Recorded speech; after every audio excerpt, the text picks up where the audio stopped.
Welcome back. I know you know who I'm talking by now. Cecile, A Gwaan upon A Juice Gwaan, TV. Juice TV. I'm lounging. It feels so good. What's up? All right, tell me what A Gwaan now. What A Gwaan for you? Well, there's a lot of things going on, but first, 1 second. Oh gosh. Oh, what happened? I found money, and you should never waste money. So I see another one. It kind of too far. Juice TV. I cannot believe it. In my pocket, this I go. Yeah. You're not supposed Yeah, you're not supposed to waste money. You're the rich, don't you? Anyway, there's a lot of stuff going on. We have, the summer is coming up, and we have a lot of nice stuff. I'm so very excited.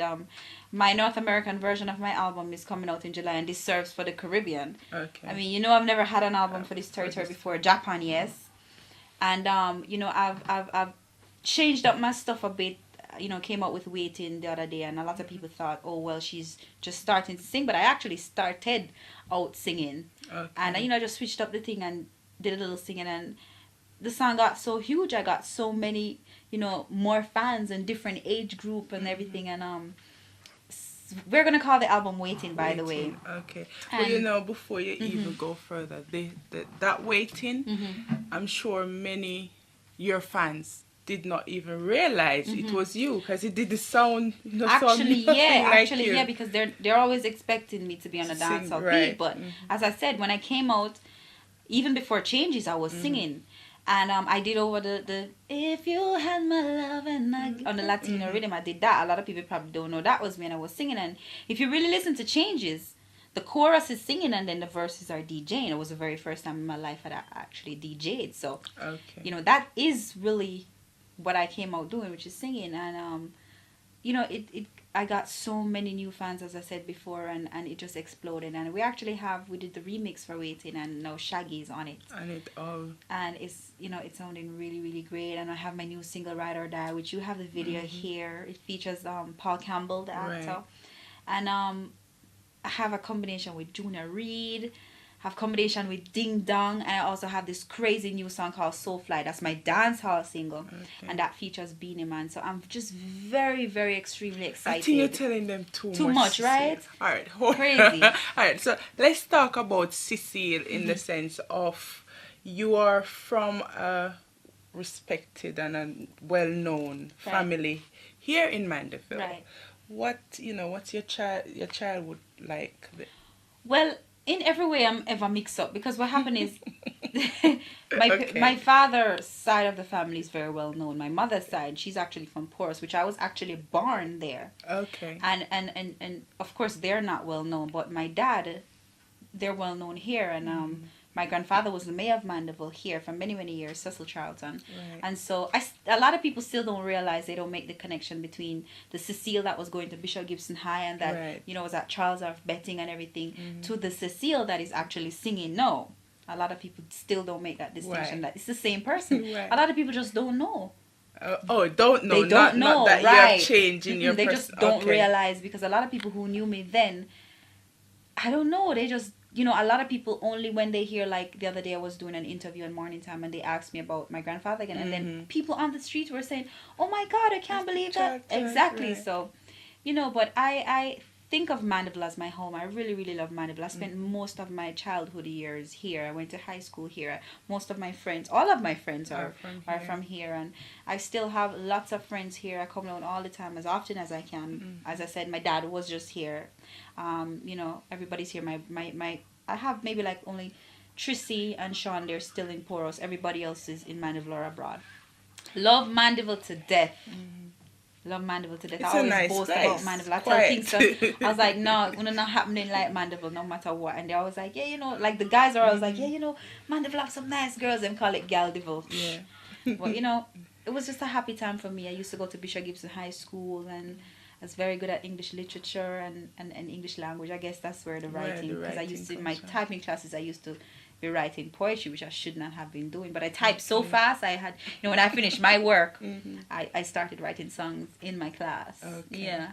So, from should I say a wealthy family, what's the support? Because, for me, not for me, but thinking about the family you're from, maybe your peers would say, I don't want her to go into the dancehall thing. Did you get the support from them to do that? Well, you know what? We have always lived the life where our grandfather was this huge figure and in politics and everything, and then my dad is like it's kind of more like me. We're kind of like rebels, you know what I mean? And my mom now is like a Christian, so mix up again. I mean, is either you can follow politics where you can go Christian way, like one of my sisters wants to be a preacher.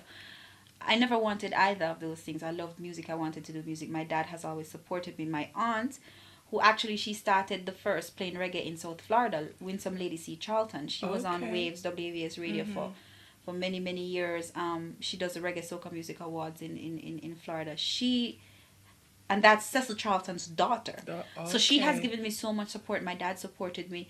Grandpa don't really understand this music thing, doesn't really get it, doesn't really like it. You know, I just went to look for him the other day and said, take off the tattoo, don't come back up here with it. But, you know, it's stuff like that, you know. That's my Blackberry. But, you know, he's now, you know, when his politician friends ask about me and everything. So it's all good. Okay, so how would you describe this period of your career? Well, you know what? To me, it's still a growing process. You try to grow.